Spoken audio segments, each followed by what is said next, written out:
Today we are talking about Dark Winds Season 3, Episode 2. Welcome to Screens in Focus, the podcast where we talk about TV and movies. I'm Diana. Renee is here. Hi, Renee. How are you? Hello, I am wonderful. How about you? I'm doing great. I am geared up for Episode 2. But before we get to our question of the day, I did want to bring up Gene Hackman, because he's passed away recently within the last month or so, and I know there's been so much investigation into his death and with his wife and his dog and just all of that. I really just wanted to take a moment to maybe recommend a movie or a TV show or anything that resonated with you that you might want to share with our listeners out there. Is there a TV or movie that comes to mind for you? Yeah, it's funny because you just think I've seen him in so many things, and then when you start to kind of narrow that down, like, wait a minute, what has he been in? And he's been in everything, but one that I always really enjoyed was The Quick and the Dead. I think it was 1995, and it's a Sam Raimi actually did it. Sharon Stone's in it, and Russell Crowe and Leonardo DiCaprio, and I like westerns. I always do, and that one was just such a great one, and so that's like one of the first ones I thought of when thinking about, when a celebrity dies, you kind of like go through those and start thinking about, oh, damn, I really liked him in that and that kind of thing. But that's the one that kind of popped in my head first. Yeah. So I believe he won awards for Unforgiven and The French Connection. And I haven't seen The French Connection. No, and if I have, I don't recall it, but it makes me want to go back and watch it. Of course, I've seen Unforgiven, and that's an amazing film. Yeah, good one.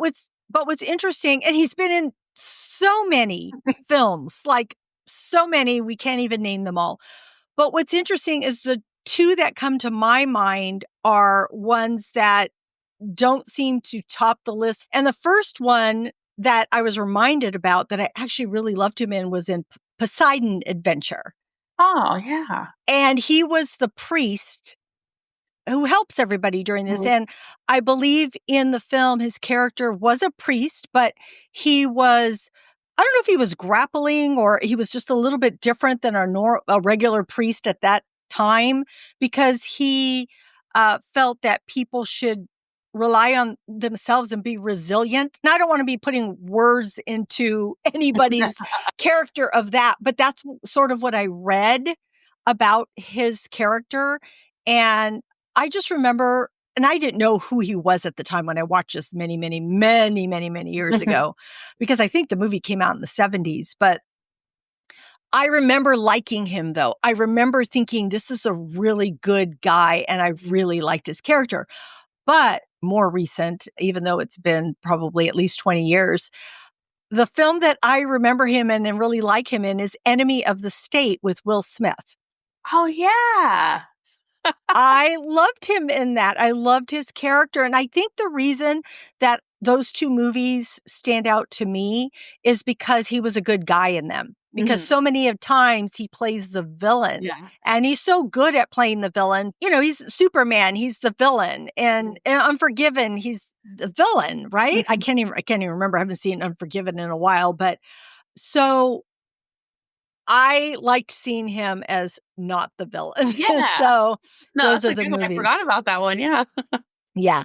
I always think about it, and I really like it. Like if it comes across and I see it, I'll put it on, and my husband will too, because we really do enjoy that movie. Yeah.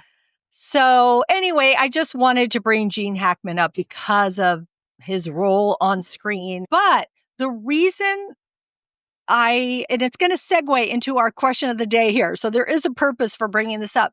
The reason I brought it up is because, his death was so sad in that he and his wife weren't found for a couple weeks from their death. And people wondered, well, what about your children? Aren't they calling you, looking for you? It's interesting how they were just on their own, very private people.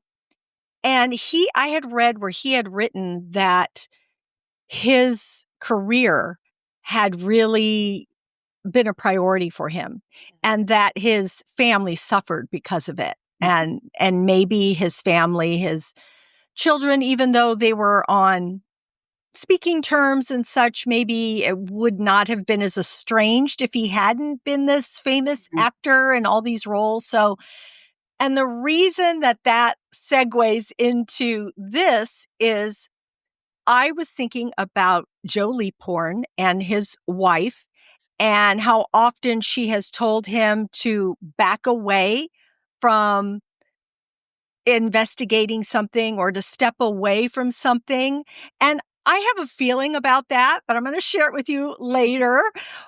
But that is what prompted this question of the day to you, Renee, and to everyone out there listening. So that question is, should Joe prioritize his family's concerns over his duty to the investigation? Or is his commitment to justice more important? All right? Yeah. Yeah.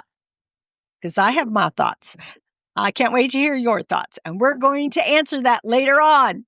But right now, we're going to dig into episode 2. So I would love to know, Renee, what was your overall thought on this episode? I loved the first episode, but this one was better. I mean, I love how the suspense just keeps building. It's like, what is going on with all these, we got all these characters all over the place and things happening that are very exciting, and, you're scared for them and all this stuff. And it's just, very, very good. And I love that it's is leaning so heavy into the supernatural and the different like folklore and things like that. It's just really like, again, exciting to see where that's going to. And this episode, we learn a lot. We learn some more, and it's just kind of gradually coming. And we're only in episode 2, so it will be interesting. But yeah, I love that and everything. And then I love that we got to see Bruce Greenwood already, another great addition to this season. We've got several new, the new cast members that are kind of exciting to have in the story. So yeah, very good episode. I thought it was really good too. And I love that they're building on episode 1. Mm-hmm. Sometimes you get one episode and then the second episode, it's somewhere different or it's a different perspective or something else is happening. No, I am glad how this is progressing. Mm-hmm. I love what we got in the first episode, and that episode 2 is building upon that. Mm-hmm. And yes, like you said, the supernatural stuff or the folklore that's happening, whatever it is, which, we're all dying to know what is it, but it's so intense and it's scary and it has you guessing and we're wondering what's happening. And I also really appreciate how it's sort of these 2 main storylines. We have Ernesto Cada's murder that they're investigating, and then on the other side, Bernadette dealing with human trafficking, how Bernadette is dealing with that aspect of it too. So we get to see 2 different things happening, and it keeps me wondering, are these going to collide? Is this going to come together? And when is it going to come together? When are we going to see it? Okay, so let's jump into what you thought any of the highlights were in this episode. Well, I start with Leaphorn because it's just, this is so different to see him scared. That right there, it's just uncharacteristic of him. So it makes it very interesting. We see him struggling with more visions. He sees AJ Vine's frozen head, like he sees him. And then at that state in the morgue there, when he was supposed to be looking at Ernesto, he saw that, vision of his face. And then the creature is behind him, and we saw his silhouette there in the thing, and he's just crazy to see how frightened he is of all of this, and that is just it's just a very different characteristic for him. And the other thing that really stuck out to me with him were those ants, and so I did some research because I was like, I did too, because I'm like, what are these ants? And so in Navajo culture and things like that, they are viewed with this mix of respect and caution. So they're a lot of times used in the witchcraft and things like that, but and they can also like kind of I think alert like potential harm or like kind of, symbolize that there's potential harm somewhere. But one other thing that I thought was very interesting is that they are also, they have the ability to like find direction, which I'm wondering, they're leading him places, so there's just a lot of things there. It's like, are they warning him or are they leading him, and it's just, I thought that was really fascinating to I see. love that. Mm-hmm. Sorry, I was just going to add, I didn't find too much more because it was interesting because I looked it up too, because I was curious. I'm like, what's with these ants? And I found like it had two different things in Navajo culture. One seemed positive and one did not. So I'm like, which one is it? And which one is it using here? It has us guessing about Yeah. which way this is going to go. But I like that thought about is it leading him or warning him? And I do want to bring up, and I want to ask you a question about this. When he goes up on those stairs and he sees whatever he sees, to me, I saw a watermelon and looked like other melons with ants on it. But I kept thinking, is this more than what I'm seeing? And we paused it. Me and my husband looked at it. We rewound it, paused it again. I'm like, I don't see anything but fruit. What am I supposed to I see just thought here? it looked like very, decayed melons is what I saw too. And I don't know what that means, but I just, he just keeps seeing these odd things that I'm sure I didn't think to look at that one up. I was so concerned with the ants, but I don't know what that is, but that's what I saw too. And unless there was something else there I was missing, but it just looked like a bunch of rotten melons. So that's what made me look up the ants, because I realized it probably wasn't the melons so much. It was the ants that was what we were supposed to pay attention to, because why would he have that frightened look? Because I thought he was seeing the monster again, or a vision of, BJ Vine's face or something. I didn't know what it was, but I really do think it was the ants. And I think that'll probably become more prominent of what that really means, because they showed it in the first episode. They're showing it again. And when we saw in the trailer for the next episode too, there were ants in the trailer for the next episode. Yep. Yep, that's playing that role. And when he saw BJ Vine's face, at first I didn't know who that was. It took me a minute to figure that out. Yeah, so like, who would that be? And then when it changed, I'm like, oh, it was him. It had to be him. Yeah. Yeah. But that was, so it was pretty creepy, all that, going on with him. And it's just, to me, it's just this whole thing of him being afraid, because he's not generally afraid. Yeah. We see him taking the lead. We see him going where everybody else won't go and doing these things. And he, like with the witch in the other season, and it just things like that. He just had met things head on. But whatever he thinks this is, and whatever he knows, he's frightened. It's enough to scare him. And to me, that's very intriguing, because it's just not him. So it'll be, exciting. And the other thing I keep thinking about is, we have to remember, this is so many days ahead of that first scene from the first episode. So we're like, we're building up to whatever is going on there with the guy, the being is right there, taunting him and whatever. So it's exciting. So that's my Leaphorn key point, or at least first thoughts, I guess, maybe. I don't know. I also, when he was at the coroner's office, is it Gordo? Gordo Sena is his last name. Sena. Yeah. See, S and Gordo. He was supposed to retire. Yeah. Gordo tells him about, or brings up the arrowhead, and then Leaphorn is like, okay, this is not from a Navajo person, because they would never shove this in his mouth, because it's like sacrilegious in a way to do such a thing. So he really feels like it's maybe an outsider or someone else, or maybe trying to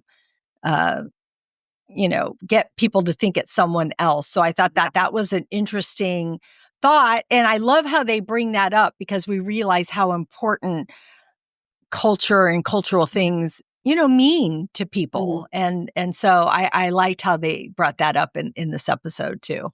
Yeah. And then that contradicts his theory that it's Shorty Bowlegs, because then he wouldn't do that. You know what I mean? So it's like interesting there that they keep pursuing that then. Yeah. After he says that. But I agree with him. I don't feel like it is because, of course, in my mind, of course, we haven't gotten there and there's so much more to investigate, but I'm thinking it's somebody, Greenwood or somebody who's trying to get money or traffic people or something. I don't know. There's just something, people trying to make money somewhere down the line. I mean, maybe not. Maybe it's just a love affair gone wrong, or maybe they saw something in the wrong whatever. It could be a multitude of things. There could be two different things happening here, but so it's hard to say. We're all guessing at this point to try to figure it out. It's fun. Could it be this? Could it be that? But I like it because everybody has a different opinion. She has one opinion of what it could be, and Gordo has another opinion, and then Leaphorn thinks, okay, no, it's not anybody that's none of the whole legs that you're thinking that it is. It's got to be something different. So it kind of keeps us guessing a little bit. And then everybody has their reasonings as to why they think that is. Yeah. And then I guess next I was thinking about Bernadette. I feel like she's getting him, way too deep over her head. She's pushing boundaries that's going to come back to bite her.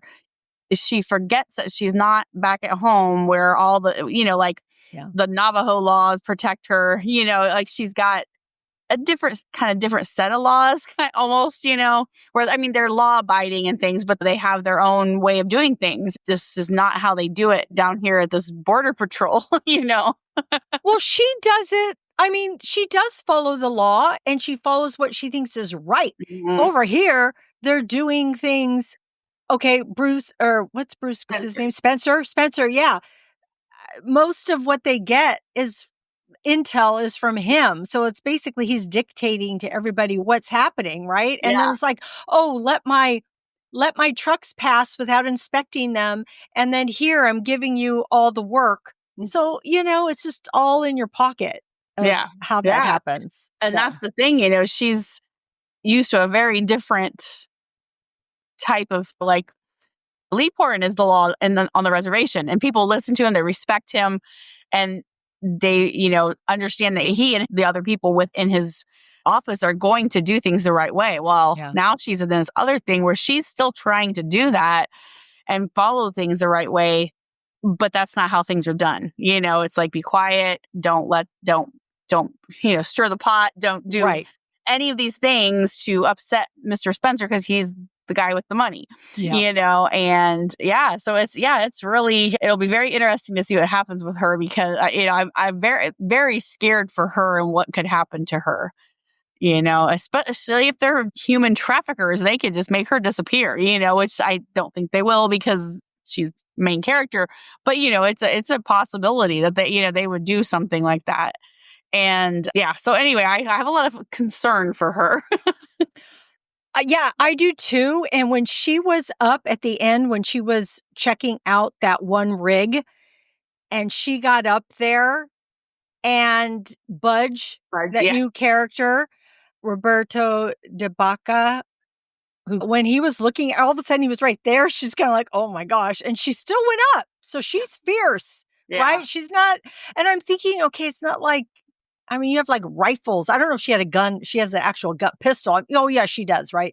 But I don't know. It's not the same. I just feel like two guys there. And yes, you are border patrol and you do have a gun, but I don't know. These guys. But we saw what Bud did at the beginning of the episode. Yes.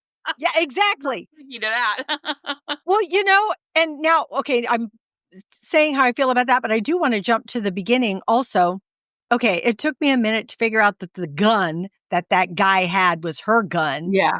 I'm like, duh, but no, I didn't get it at first. I'm just thinking, why does this guy have a gun? Diana, think. It's her gun. Anyway, he has the gun. He was the one driving the white van, and Budge ends up putting him in this ditch and covering it up, and the guy That guy was so dumb. He's like, I don't know, just his demeanor. One, he's being choked to death and you didn't fight harder to get this bag off your face that says have a nice day on it. Rip it open. And then when he's in, being buried, he's like, Budge, like, dude, he just put you there. He tried to suffocate you. I don't think he's going to be any help. You think he'd get his boots up against the glass and knock it out or something, right? Yeah, you would think, but I suppose that's why he's an underling, and they hire him to do the grunt work. Exactly. I do want to mention that Budge is played by Raul Max Trujillo, and he is in so many things. And he was in Mayans MC, which is one of I love that show. He was in there. He's in so many things. I heard that he has been with these other actors in other TV shows and movies, and they all kind of know each other from that, which I think is just very, very cool to know. Yeah, that's awesome. And I'm glad to see him in this, and he's really good and scary. Man, is he scary. So. Yeah, he is. So then I guess now we're up to Chee, and in my notes I typed that he's, struggles with his past as he's trying to forge his future, and it's this constant battle for him. But I feel that like his obsession with, Shorty is clouding his ability to do good police work, because he is a good investigator and he sees things, and he's for as young as he is, he's very intuitive, and he's, and he is just like tunnel vision that this all is all Shorty, and I'm not convinced it is. And, this episode kind of shows us that might not be him, So, you're just concerned about where that's going to take him, if he's going to miss things and then, cause more trouble. I did not think it was Shorty at all. Mm-hmm. Even when they took him in, even when they found that weapon that they thought could be the murder weapon, they're like, we got you. And I'm like, he just doesn't look guilty. He just doesn't. And I didn't think it was him, and he didn't look guilty. But Chee is just focused in on his past and how he feels about him. So, but when Shorty does tell him, which I was surprised that Shorty did divulge where his son is at, and they go up to the cabin, I was glad that she was like, because he could have had a different attitude, but he's like, okay, let's go right out. Let me get Leaphorn and let's go. Kid. Yeah. So he is going to do what's right and help this kid, find this kid if they can. Yeah.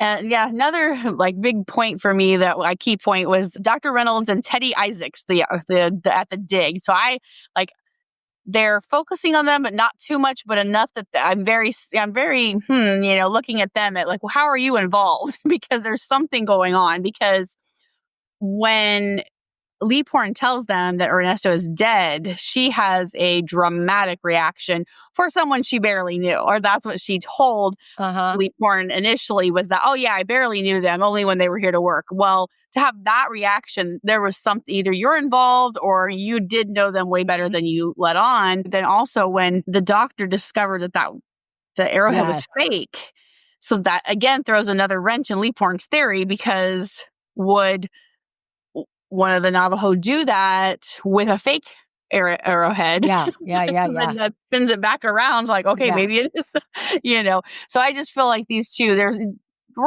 somehow they're involved, there's something going on there. So it'll be, very interesting to see what their involvement in whatever it is, not to say that they actually killed anybody, but they know something more than they're telling.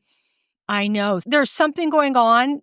Yeah. I haven't quite put my finger on it either, but I don't fully trust that doctor. And the way he did discard it, And then Leaphorn's all, no, I need that for evidence. And goes and picks it up. And I'm so glad he did that, because if he didn't, that would have just felt not right. Him taking it out and letting the doctor put it under a microscope. I thought, you're touching it. It's evidence. You're not supposed to touch evidence, might have fingerprints, but okay, this was the 70s. Still. You could still find DNA on that now. But yeah, so I don't know about this guy. And then when Leaphorn comes out of that little motorhome of theirs, he sees that Teddy is driving off, and she looks visibly upset. So, and where's she going? Yeah. And why'd she run off? Yeah, because she doesn't know anybody. It's like she's not from there. She doesn't know people. There's definitely something going on. Yeah. We'll have to find out. Okay, so what about Agent Washington? She is like the last FBI agent. He was very in your face. He was very, I'm here, I'm doing my work, I'm here, I'm in the middle of all this. And she's just laid back and looking and watching, So I feel like she's trying to play, I'm just here, don't bother with me. I'm just doing this, closing up some of these things. But I feel like she knows way more than she's already giving. And, I don't know what she'll discover, but it'll obviously do something. I don't know. I really am just torn with what's going to happen with her, but it's obviously something, or she wouldn't be included in the story. Exactly. But she's playing her role much differently than the previous FBI agent that was stationed there. Well, it's so funny. She tells Leaphorn, meet me or come into my office. And I'm like, isn't this his precinct? It was so funny.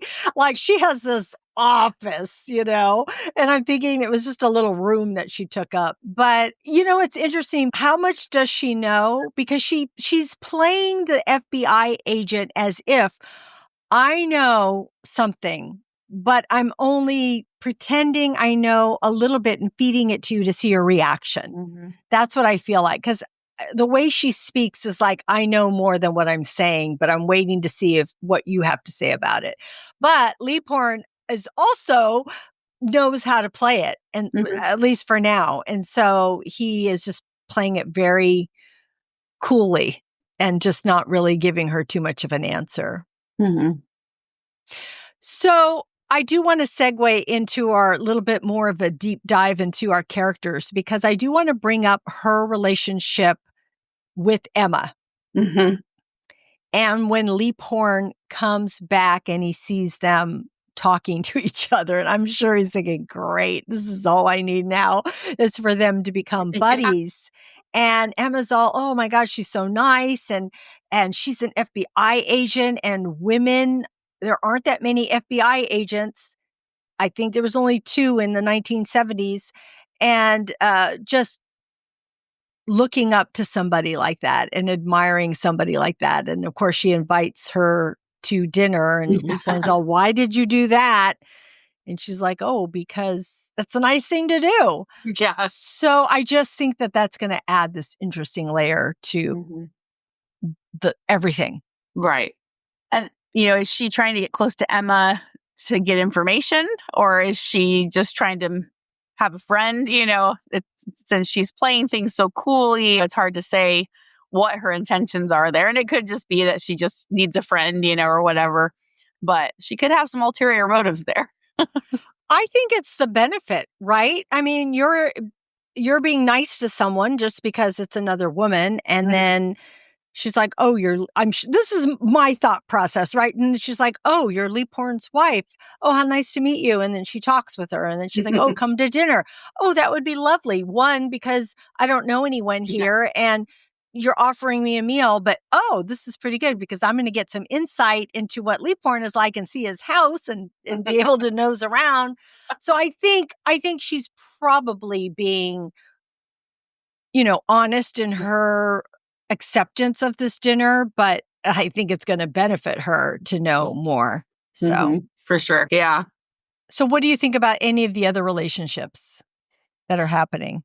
Well, of course, we got Chee and Bernadette. And so you can tell, obviously, there's still something there, even though she tries to play it off and no, there's nobody I'm missing tonight kind of thing, So, yeah, so it'll be interesting to see, because I think in the books, I think they do get to, I mean, they actually have, acknowledge a relationship and things, but that doesn't mean it'll happen in the series, especially because they're how many miles away from each other. So it's not like they can text, keep in touch. Well, I do want to say it is confirmed. I think it was already confirmed, but I'm saying it again. It is confirmed for a 4th season. Yeah. I did know that going into this, but I heard it again today. Yeah. So I'm like, I have to say it again.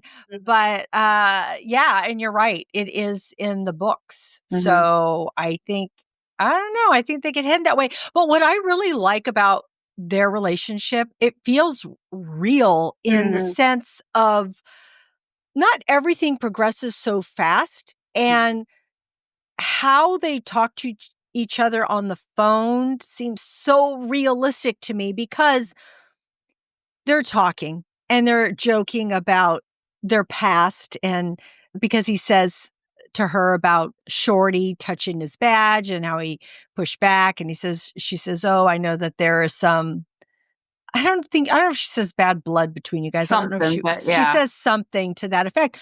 And that shifted how he would have reacted, because it made him defensive, I think. Mm-hmm. And so he says, "Oh, Leaphorn should be, home in a half an hour." And she's like, "Oh, you've shifted gears for me here." And so then she had to kind of change the tone also. But then she does add, "It was really great to hear your voice." Yeah. And there's so much unsaid when they talk, but that chemistry and that caring for one another is definitely there. And then also when she was dancing with, I think his name is Ivan. Yeah, it's like Ivan.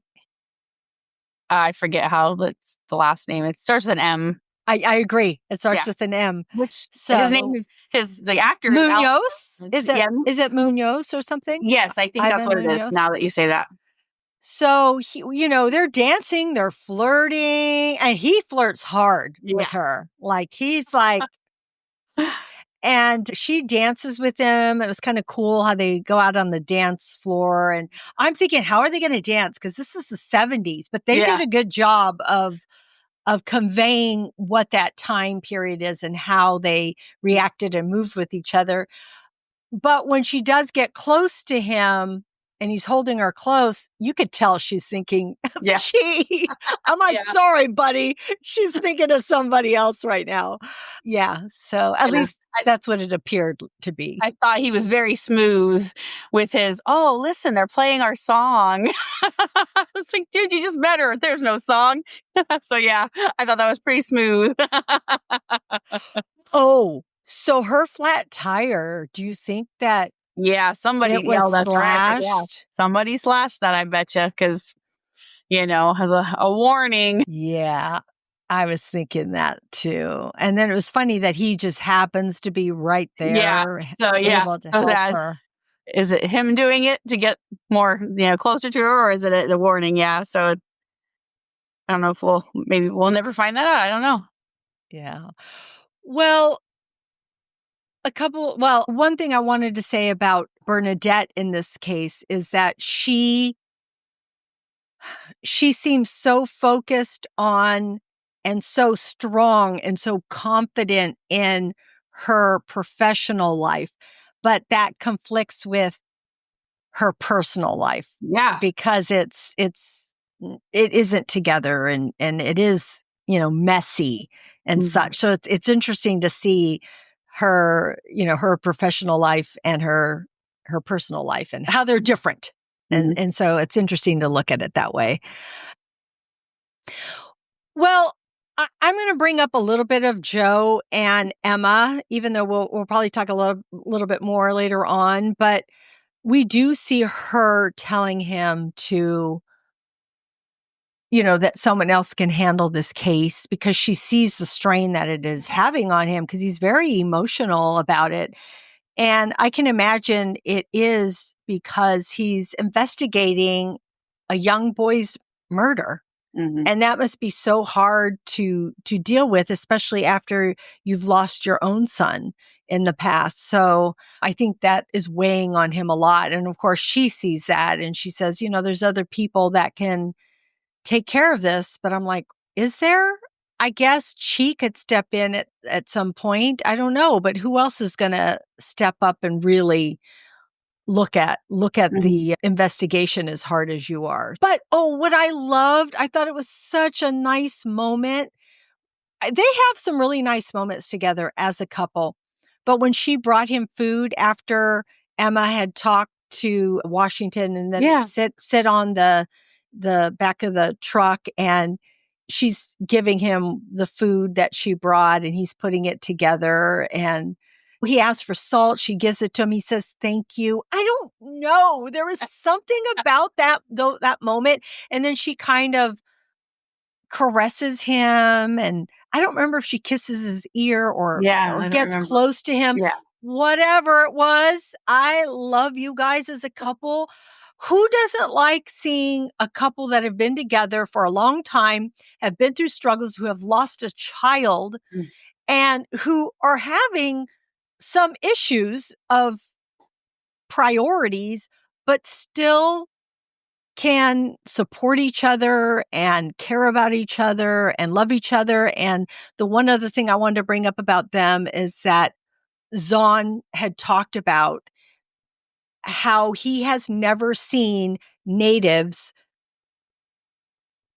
have a relationship on television before. And this is the first time that he gets to see it and he gets to be in it, which is like crazy, right? Because most of portrayals of Native Americans have been cowboys and Indians or other things. And it's like, we don't get to see a relationship like this on television. And now we do. And so I thought that was very cool. It must feel very good for all of these actors to have this hit television series, have great characters, and be able to be role models to other people. So I just love that. And I love Emma and his relationship. Yeah, they're really great together. I like what you say. It does. It seems so natural and so real. And I love how they portray it and they act it so well, just very natural and just so comfortable with each other as a, couple married that long and that have experienced all those things. So I agree. I like to see them together. And it's fun to see those moments like that they're not a lot of them, but they're sweet when we do see them. Yeah. All right. Any other thoughts or theories or takeaways from this episode? When Leaphorn encounters the being again, and it like cuts him. I mean, like it touches him. So it's like, okay, now what's going on? Because he's basically at the end when she comes upon him, he's basically comatose and it's real. And that's, what do you mean it's real? And so now I'm like, cannot wait to see what comes next, because we just kept thinking it was a vision, and it's, it's that now it's given him bodily harm. And that the slash is similar to what Ernesto had, and so now it's like, okay, so then I keep going back to my theory that when Ernesto and George were digging, they set this thing free, and that's the doctor's trying to keep it secret. And so I don't know. It'll be interesting to see how this all plays out. I would want that, but I have a feeling it's not going to go that way because that would be fun and exciting and scary. And you're like, oh my God, they've unleashed this monster. How are they going to get the genie back in the box? And who knows, right? I mean, we saw how things played out for Bern when I don't know if they actually took her hair or not at that point, but with that witch lady and everything that happened, now she got that spider to go up that other woman's neck. And, things happen. Black magic happens. So whether that's in play here or not, I don't know. Is it that Leaphorn is experiencing these things because of his guilt? And did he think he just saw the monster at the end and it was really a person, maybe in a black cape attacking him, or a black outfit or whatever, but that's what he saw because that's what he's afraid He's of. doing It's his that, fear. Yeah. It could have been somebody else, and they could have had the same weapon that they had when they killed the other person. I don't know. or maybe it's George, and he's freaked out. Like maybe something's happened to him. Yeah. Oh, and that's why he killed Ernesto, and now he killed this person. Maybe it's not his being, or maybe he's possessed. I don't know what's happening here. Something's happening. Or it doesn't tie back to human trafficking and Spencer and all of that. So there's so many ways it could go. Yeah, it's so many ways it could go. There's so many things, but it was scary. I was scared. And then I thought, oh, is this going to segue in? Because they're out in the dark and they're at a remote place. So I thought, is this going to segue into is the third episode going to be what we saw in the first one or not? I don't know if they're there yet, but the setting feels like it could be, right? Yeah, very well could be.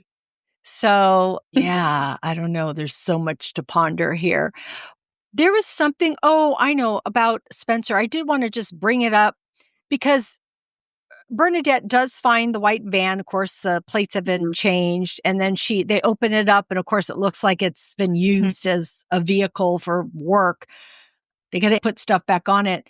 But she saw that symbol, that ranch symbol that the little girl had drawn, right? Isn't that what that was supposed to mean?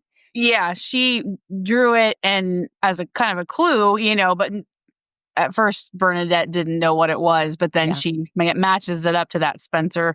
Yeah. I can't think of what his last name is. Then Spencer must be his first name.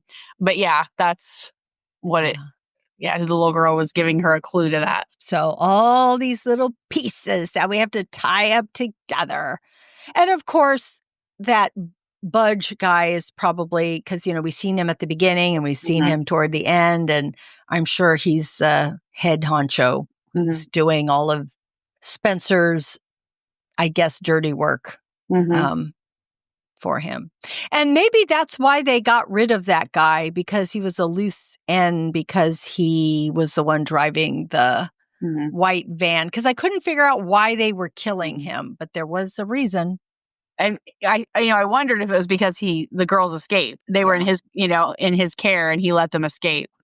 So I wondered. That's kind of what I thought initially, but that makes sense also. Well, this episode was so good, and I love how it weaves personal relationships and professional duties and these supernatural elements. It's everything that I love. So it enriches the narrative here and the character development. So in saying all that, I do want to get to our question of the day, which is, should Joe prioritize his family's concerns over his duty to the investigation, or is his commitment to justice more important? What do you think? I can't even imagine having to choose to make that choice. But, he's to that point where his wife is begging him to pull back because, this is so emotional and there's so much going on. And I honestly don't know what the answer is, because I guess I mostly feel that his job, he's agreed to protect and serve. He's agreed to do these things, that has to take precedent, because it's the greater good kind of thing. It's more than just one person, his wife, or, whatever. But at the same time, it is his wife. So as a wife, I want to say, no. But I kind of feel like the justice part, he agreed to, these victims need someone to speak for them. They're dead, and someone's got to do this research. Someone's got to investigate and figure out and bring someone to justice for the crimes they've done. So I'm leaning towards that, but the wife in me wants to say, no, he needs to be with his wife. Well, that is perfectly said, Renee, honestly, because the reason I brought it up was when she's told him in the last episode, and she's telling him again now, but every time she says it, it's sort of and I don't know why I had this reaction. There's nothing against Emma, but I was like irritated because I'm like, he can't just let it go. He cannot let it go. This is his job. And even if it wasn't his job, he's protecting or investigating a child's murder. And I realize she's just saying, let someone else take the lead. That's all she's saying. She's not saying give up, get out of there. But, oh, when you have a driving force in you and that is what you have to do. And like I had mentioned earlier, his son passed away. How would he feel if the lieutenant just said, oh, well, I'm going home. It's 5:00. Got to go home now, or whatever it is. It's like, no, my son died or whatever it might be. You need to, figure this out. And they're trying to find a missing boy, another missing boy. So it's not like there's another person's life on the line here. And someone in this community, and it's not very big, could be harmed. So but I totally get it from a wife and family perspective, because your mental health is so important here. And so it makes 150, it's 150% accurate what she is saying as a person in regular life. But this is TV life. And in TV life, no, he can't. Joe Leaphorn needs to be Joe Leaphorn, the lieutenant, and he needs to figure this out. So, but that was what was happening to me internally. Every time I saw her say that, she would say back, I'm like, he can't. Why should she keep asking him? And I think I've felt that way even through The Walking Dead when we would talk about things and such. It's like you expect a character to be that character, whatever their role is, and they're kind of your hero, and you can't see a hero back down and walk away sometimes, Just like we saw Rick so many times when he went to be Farmer Rick because he was trying to be a good dad. And then he had to go back up and be Rambo Rick after that. So I'm sorry that I got off the track with a different show, but it's a good analogy. I mean, it's a good example. So yeah. Last episode I brought up The Walking Dead, and this one I did too. So I just want to mention that. Yeah. But anyway, so that is how I feel about this, because character Joe Leaphorn needs to be the lieutenant here for now. But hopefully he gets after this case is solved. Maybe him and Emma should take a bike ride on that bike of his and just take a little vacation, just them two. That would be really good. So hoping they can do that.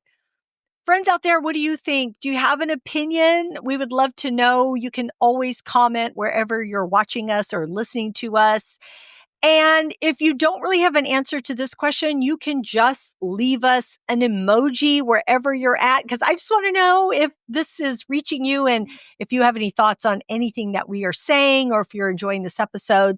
But please reach out to us. You can always get in touch with us at screensinfocus.com. We have all of our social media there in the show notes. We have our contacts and our phone number, which is 669-223-8542, or you can even email us, DM us, whatever it is, because we want to know you're there. And if hopefully we're talking about a show that you watch and are enjoying. So, all right. So that is the end of our conversation on Dark Winds, episode 2. Come back for episode 3. We'll be here next week. All right. So now I want to know, Renee, we're switching gears here and talking about TV and movie recommendations. I'm so excited to share one of mine, but tell me what you're watching right now. Well, you're going to be proud of me. I watched some new things. I am proud of you. So I started watching Grosse Pointe Garden Society on Peacock. Okay. And I watched 2 episodes so far, and I love it so much. So it's a drama. It stars Anna Sophia Robb and Ben Rappaport, and it focuses on 4 members of this. It's a suburban garden club, and the 4 members share a murderous secret. Ooh. And it's set in like this affluent Detroit suburb in Grosse Pointe, Michigan. And so, like I said, I'm only 2 episodes in, but it's really hooked me in so far, and it's a lot of fun. It's all these these four people, but then it's their either spouses or girlfriend, boyfriends, or whoever they are, and all this drama in their lives. And just, yeah, it's so much fun so far. And then I watched this one a while ago, but I don't know if I ever got to talk with you about it. The Madness on Netflix. Love Have you watched that? That was Yes, so love it. good. So if you guys haven't watched The Madness, it stars Coleman Domingo, and he portrays a media pundit who he happens upon a murder and then gets accused of it. It has to get himself, he has to clear his name basically. Wow. And it's a thriller. It draws you in and you're just like, I've got to fight next episode, please, because you've got to find out what's going to happen. So well done. So that one's another good one. And then I was so excited for School Spirit season 2 on Paramount Plus. And it's sometimes I just am very juvenile and I like young adult books and I like it these too. teen shows and things like that. So School Spirits, it's a teen show. It's about this group. There's adults in it and things, of course, but the main focus is Maddie. So she is Peyton List, plays Maddie, and she finds herself stuck in the afterlife, but she's stuck to the confines of her school. She meets other people who are stuck in the afterlife and they can't leave the school for different reasons. But basically she has to she's trying to figure out about her own mysterious disappearance, basically, is what, Yeah. So, and then it flows into season 2 and some more happen. But it's fun. It's just such a fun series. It's really good. It's very well acted. I like the characters are great. And so I really have been enjoying that one. Yeah. So those are my 3 shows. And then I wanted to see for you, is your movie, is your excited one a movie? No, go ahead. Okay.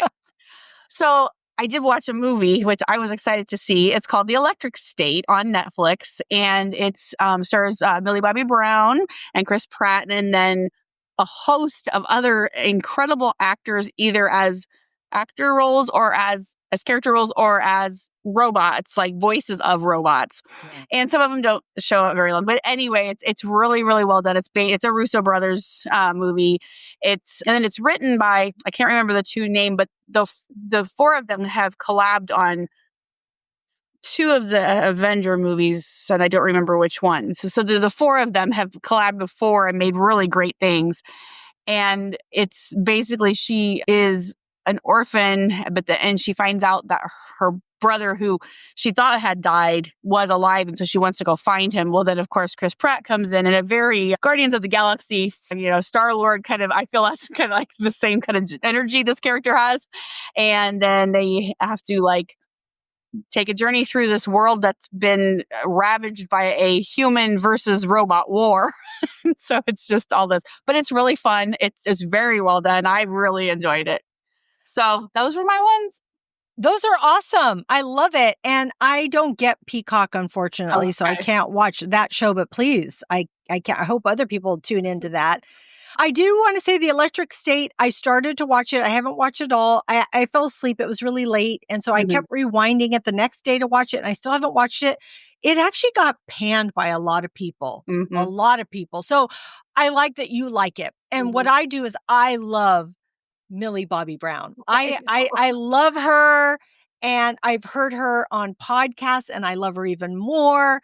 I follow her. So I'm gonna watch the rest of this one way or another. So, but just so people are aware that some people didn't really like it. Yeah. So we'll see. But the thing that I'm so excited to share with everybody, and people have probably seen this or seen of it, and it's called Adolescence, and it's on Netflix. It's a limited series, 4 episodes. I cannot say enough about this. Each episode is shot in one shot, no takes, no edits. It's like go, and everybody's acting on point. The cameramen, everybody has got to come together for this one perfect hour-long shoot. Like the actors can't flub up their lines. They can't anything. It's like incredible, but it's horrific because it's about I think he's 13-year-old boy that is accused of murdering a classmate. And it really delves into social media, bullying, peer pressure. It's heart-wrenching. It really is. It's a hard watch in that regard. They don't show you anything, but just knowing what families and people go through, and it's heartbreaking, and it's just incredible. And I highly recommend it. It is a British show, just really, really well done. So I highly recommend that. And I'm really excited about it. So watch it. And then on a lighter note, much lighter note, I watched With Love, Meghan, which is on Netflix. And this is Meghan Markle. But she has a show where she does crafts and food, and she invites guests over that are famous or not famous, depending on who they are. And they come over, and it's just very inspiring. Like, I tried cooking this weekend. She had a chef on there, and I tried doing some chef stuff. It didn't quite come out like his, but I tried. It was good. Some of my family enjoyed it, but it's just a lighthearted show, and I enjoyed it. So there's that. Top Chef is back. I'm watching that. And I did watch Strange Darling on Paramount Plus Showtime. You and I had talked about this, I thought, like that when it was coming, because is it Kyle Gallner? Gallner is in it. He was in The Walking Dead for one episode, but he is in this. It's interesting movie. It is shot in 6 chapters, and each chapter, it's out of order. It's not linear storytelling. So, and it's interesting. And I believe Giovanni Ribisi is a cinematographer on this. Yeah, he is. I enjoyed this. My husband watched part of it, and he's all, I'm out. So he took off. So I will say it's probably not for everybody, but I enjoyed it, and it's not what it seems, but it was an interesting film. So that's what I have for you. Good stuff. Good stuff. All right. Thank you, Renee. Thank you for being here today. I appreciate you so much. It's always a pleasure. I just thank you for letting me be on, because I just love talking all these shows and movies with you. Anytime. You know I love talking with you. And I love talking Dark Winds with you. I love that we both love this show and are able to talk about it. So, all right. Friends out there, thank you for tuning in today. We hope that we inspired you, gave you a chuckle, a smile. Remember to follow Screens in Focus at screensinfocus.com. And remember to keep watching, keep exploring, and keep those screens in focus. And we will see you next time. Bye. Bye.